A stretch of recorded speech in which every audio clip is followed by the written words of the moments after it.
Hey everyone, if you have been using the Coinbase Wallet app and wondering on how to buy xDai on it, then this tutorial is for you. In today's video, I'm going to show you how to buy xDai on the Coinbase Wallet app. So let's dive right in.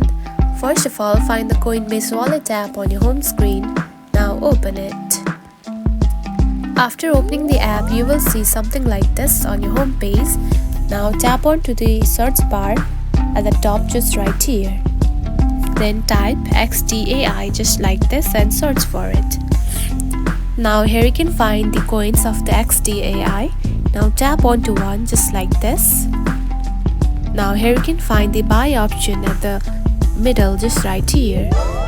Now tap on it. And here is the thing. If there is no available funds on your Coinbase Wallet app, then you cannot buy it. So to buy it, you need to have the funds, and after that you can buy it. And that's it.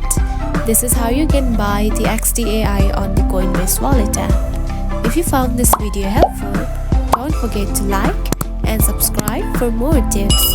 Thanks for watching.